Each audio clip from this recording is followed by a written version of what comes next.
Now let's do one that looks a little crazier. Okay, remember, we have to have 0 over 0, or we have to have infinity over infinity to be allowed to use L'Hopital's rule. Okay? Otherwise, it doesn't work. So if I try this, we're going to infinity. All right. What's this number going to go to as we go to infinity? This would go to, you guys know? It goes to infinity. And so does 7x. And this, since this one increases faster than this one, it's positive infinity on top. That's disgusting. And then we have this function right here. We have a natural log. You guys know what a natural log looks like? Looks like this. And if I go to infinity, this line will also go towards infinity, just a little slower than the top one. But that means we have infinity over infinity. So we can go to the numerator and the denominator and use L'Hopital's rule and take the derivative of the top and the bottom and then redo our limit to see what we get. So we got x as x approaches, the limit as x approaches infinity. And on top we get 8x minus 7. On the bottom we get natural log of x squared. Oh, I totally forgot about the squared. But that's not what we get when we take the derivative of it. What is natural log of x squared? What is the derivative of that?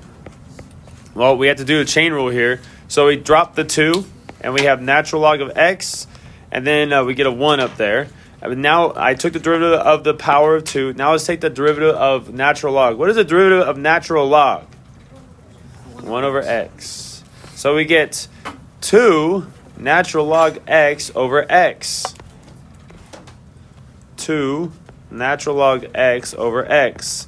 I'm going to simplify this again because I don't want to have a fraction inside of a fraction. And I get the limit as x approaches infinity. And on top I get x, or 8x squared minus 7 on the bottom, 7x. And on the bottom I get 2 natural log of x. I get that by multiplying the numerator and the denominator by x. When I multiply it by the denominator, the x goes away on the fraction, which is what I wanted. But what happens now if I plug in infinity? Do I get a different result?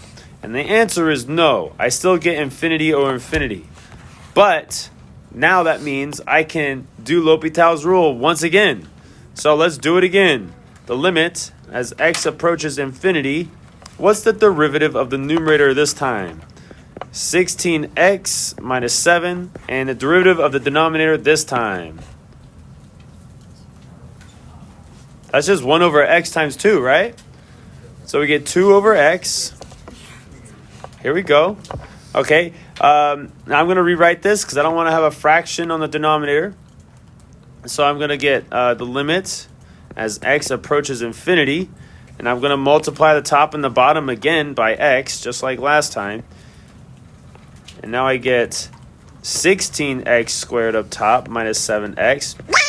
On the bottom I have a 2. Now what did that change? Let's see. If I find the limit of this, the denominator is 2. It doesn't change this time. And what do I get on the top? What would be the limit as x approaches infinity of this quadratic up here? It's infinity. And now you might be thinking, aha, Mr. Patey, that's the same thing. Actually, it's not. What is infinity divided by 2? Is infinity. So our answer, infinity. We're done. So I don't have to do L'Hopital's rule again because I just got infinity. I didn't get 0 over 0 or infinity over infinity. These are indeterminate forms. Indeterminate forms. Indeterminate. I don't remember how to spell it. But anyways, let's go ahead and look at the graph and see if we agree. Here's the graph, what it looks like. As x approaches positive infinity, it's pretty clear that this curve is going to infinity. If I zoom out, we are just confirmed. All right, so our L'Hopital method works.